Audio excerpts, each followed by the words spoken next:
And hey, sports fans, what's going on? Welcome into another episode of Sports Talk. This is our third episode of the new academic year. We're moving right along. Midterms are coming up. We got fall break and all that happening this week, so we're halfway through, believe it or not. It's flying by for me. I hope it's the same for you. All right, so third week, we got lots going on in the sports world. MLB playoffs are in full swing. The NFL's in full swing. Hockey is already going, and the NBA will be starting up soon. So all four sports will be going at the same time shortly, and that's exciting for sports fans everywhere. All right, so today I think we're going to talk a little bit about both the NFL and the MLB, because the NFL, 5 games through now, or most teams are 5 games through, some are 4 games through. We're starting to get a little bit of a better idea of where things are going to head and the way teams are looking this year. We're going to get a real we're past that preseason point in the season a little bit where everything's sloppy. And the MLB playoffs, we are into the championship series round. As the division series round is officially over. So, all right, I think we'll start with MLB and then we'll get to the NFL. So the MLB playoffs are in full swing. We had the wild card games where the Rockies defeated the Cubs, and you want to talk about a brutal stretch of games there for the Cubs. The Cubs are playing the Brewers for a division title on their home field and lose, and then the next day end up losing again on their home field to the Rockies. That's kind of brutal. Not kind of brutal. That is brutal. Credit to the Rockies, but that's tough for a team.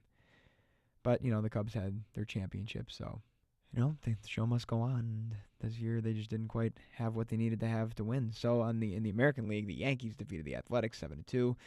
I think that the Athletics were a very respectable team. Like a lot of people were saying this wasn't the Twins last year. This was a team that won a lot of games.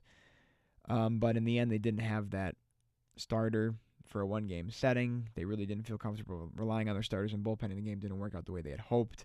Maybe the environment at Yankee Stadium got to them a little bit, but the Yankees got hot early. Judge had a home run and put them up, and then at that point they were up for good. And 7-2 Yankees there, so the favorite came in there, and obviously we had the upset in the National League with the Rockies. So, to tell you the truth, the division series weren't very competitive. I mean, you had the Brewers sweeping the Rockies.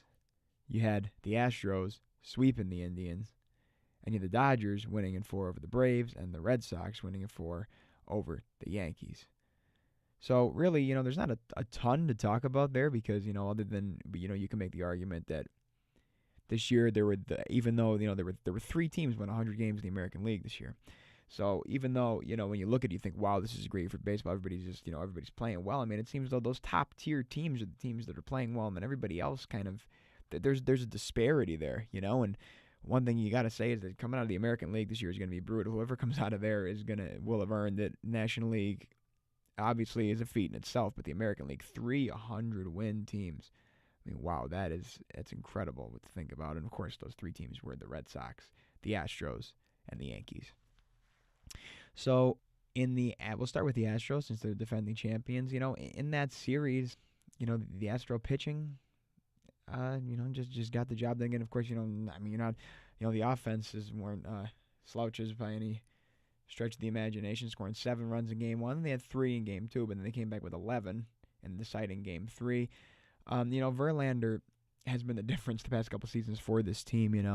I think it's fair to say that he might be the best pitcher of this generation in terms of big moments, especially, but just the consistency and the ability to show up in big moments and the ability to just have that longevity. And Verlander's always known to dial stuff up as the game goes on. I think that he's just up there in the conversation as one of the best of this era, really. That series, the Indians didn't quite find that magic they had last year, and we all know what happened last year. They ended up losing the division series anyway. So, the Indians are going to have to look for something else there. The pitching staff wasn't quite what it was, and the offense could not figure out the Astros. So, Astros all the way there. I guess we'll go to the other sweep then next. The Brewers just wiping out the Rockies. The Rockies had a nice team this year, but just at the end of the day, the Brewers just a little more firepower there, some more arms. There's not a ton to say there. The Brewers have Josh Hader out there in the bullpen, who a lot of people are saying is the best weapon anybody has in these playoffs. So the Brewers will have their hands full in the next round, but nice clean sweep for them here. The Dodgers and the Braves. The Dodgers won that series. Dodgers were favored in that series. The Braves are a young team. They're an upstart team. They won the division this year in a division that I bet a lot of people thought the Nationals would win at the beginning of the season. So nothing to take away from the Braves. They have lots of talent, especially when from the offensive side there with Albies and Acuna and all those people there. And I mean, they might need some pitching going forward, but there's time to do that. And the Dodgers, the pressure is on them. I mean, to win the series against the Brewers. The Brewers are kind of playing with house money. The Dodgers have come close year after year, but have not gotten it done. So a lot of pressure on them. They got a high payroll. They have the big names on both offense and both position players and pitching. They have the bullpen. They got, they had the pieces are there. The pressure's on them. They got to step up. All right, in the big series, the Yankees and the Red Sox. I'm a Yankees fan, so this one pains me a little bit. Tell you the truth, it surprised me.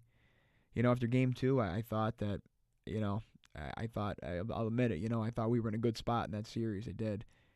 Sanchez's big night. Winning in Fenway, taking home field advantage back, and the Yankees had played phenomenally well at Yankee Stadium in the playoffs over over last season and into this season and all that. It was just a little bit surprising. I think Boone made some criminal decisions, really. You can never allow a starter to give up 6 runs in a playoff game. I mean, that's even sometimes you don't want to allow 3 or even 2. The first sign of danger, you get a guy out and you allow him to give up 6 runs. I mean, he wasn't on the mound for all those, but those were his inherited runners. And then going to Lynn in that situation in Game 3 was just disastrous. But overall, the lineup didn't produce enough. And the Red Sox have put together a great team. And there will be a battle between them and the Astros. The one thing about the Red Sox, I think there is a blueprint to beat them. I think you need to get them into their bullpen. If you could crack the starters, Evaldi just has been good against the Yankees, hasn't really been good against many other teams. So if the Astros could get to their starters, the bridge to Kimbrel isn't good. So there is a method to beating them, but they won as many games as they did for a reason. So we will see there. All right, let's switch over to the NFL really quick here. Just give you a little bit of an overview. And I got to tell you, I don't know if it's just me, and I mean, this is kind of crazy to say because we all know how the NFL is every year, but this year just seems like extra crazy to me. Like, I can't figure anything out what's going to happen, really. The Bills with the upsets they've been having. They were 16.5-point underdogs to the Vikings. They ended up taking the game. I mean, all these things are just nuts that have been happening. Now, okay, so the Chiefs and the Rams are both out to 5-0 starts. Mahomes is the story early on in the year here. He is just playing phenomenal football right now. That team is hitting on all cylinders. And the Rams, I think a lot of people consider to be the best team in football right now. Because I just think at this point it's just because they were looked at higher coming into the season than the Chiefs were. So now the Chiefs are challenging them for that, but the Rams have just been consistently looked at as being great by a lot of people. So I think they have the edge right now. If we were to go division by division, the AFC East, I mean, the Patriots, they came out of the gate a little bit slow. I mean, the Patriots are going to win games. That's what they're going to do. And in that division, it's tough to see them not winning the division. The Dolphins had a hot start, but they got handled by New England. And I think that was the big test for them, and they did fail the test.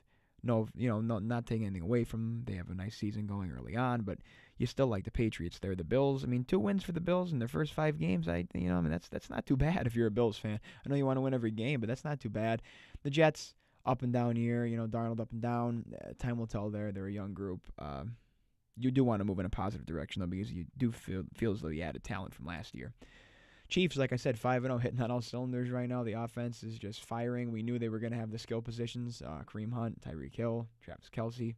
Patrick Mahomes has proven he was the big X factor, and he's proven to be a big win. So that takes them up a big, the quarterback position, most important position. That takes them up a big notch. The Chargers, and they're at 3-2. A lot of people's preseason picks. I like them coming into the year. The defense mixed with the strong running game, and Rivers is out there, so he's consistent. But right now it's the Chiefs. The Broncos, and they're 2-3 behind them. A lot of some close games they've been playing. They're just back and forth. Also, as the record suggests. And the Raiders at 1-4. Like I said at the beginning of the season, the Raiders traded away their best player. It's tough to get behind a team when you feel like you're trading away your best guy. It's tough to have them winning a lot of games. So far, Gruden off to a rough start out there. A 10-year contract was too long for anybody, in my opinion. And now they have to hope they turn it around. Bengals are a little bit of a surprise here at 4-1 in an AFC North that a lot of people thought the Steelers would be on top of, I'm sure. But the Bengals are off to a flying start. They had a nice win over Atlanta, and they're hitting on all cylinders right now as well. Andy Dalton, will this be the year that he wins a playoff game? I don't know. We'll see.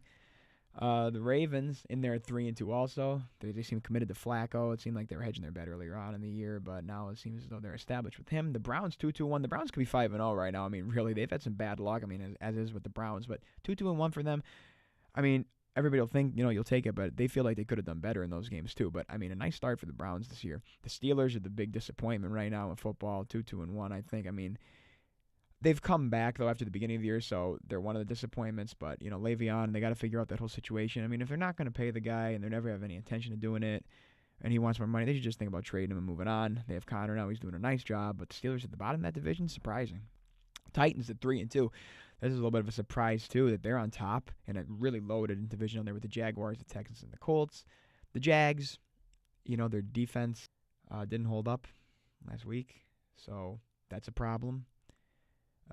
Big X factor. The defense has to be good, and the offense has to follow suit. So the defense first, then offense. But the Titans, they beat the Eagles last week, so they're looking primed to go. The Texans are on the comeback here now. They started the year badly, and now they're on the comeback at 2-3. And the Colts are 1-4. We don't know what the Colts really were going to be. I was expecting a lot of the luck to really guide that roster to a winning season. All right, Redskins, surprisingly, 2-2 atop the NFC East. I mean, a lot of surprises here, really. It's just a theme. But the Redskins, 2-2, they had a bye week, so they're playing even football right now, and they're on top of their division. The Cowboys at 2-3, up and down. They've had some good wins. They've had some bad losses. The Eagles, 2-3. Again, some good wins, some bad losses. The defense, a lot of people who were mentioned, doesn't seem to be as sharp. But I think in a way, I'm an Eagles fan. I think in a way the story is, the offense isn't getting going right now.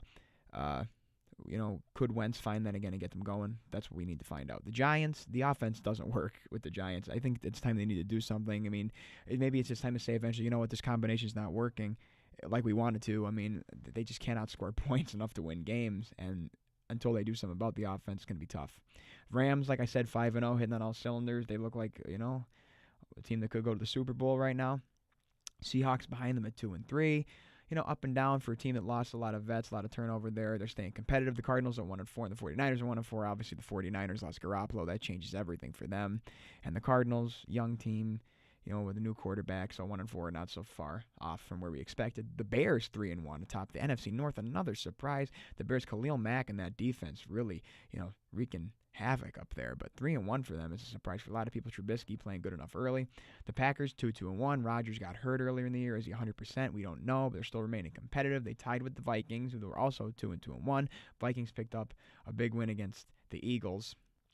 And, that's another bad sign for the Eagles in a matchup of two big teams. They couldn't find it. And the Lions are 2-3-0. They beat the Patriots. They're back and forth, though, and that division obviously is very tight. All right, rounding out NFC South, the Saints are 4-1. We expected the Saints to be good. I mean, opening week was a little bit of a maybe panic moment against the Bucs, but they've obviously found it. They're 4-1, followed by the Panthers at 3-1. The Panthers led by Newton, and, a good defense. They have Kuechly and those guys down there. They're always in the mix, so 3-1, good start for them. The Bucs, 2-2, obviously had the great start, couldn't maintain it. Just not enough players on that roster. Not a really good enough quarterback to just, compete in that division. I don't think in the Falcons, another disappointment, 1-4. Matt Ryan needs to prove something this year too. The big lead in the Super Bowl, it's not his fault, but in a way, you kind of feel like that team almost might have run its course when you're up by that much and don't do it. You kind of feel like you got to move on. All right, everybody. Well, we did a lot there in a short amount of time. Thanks for tuning into this week's episode of Sports Talk. And until next time, I'm Nicola Manzo. We'll see you on the next Sports Talk.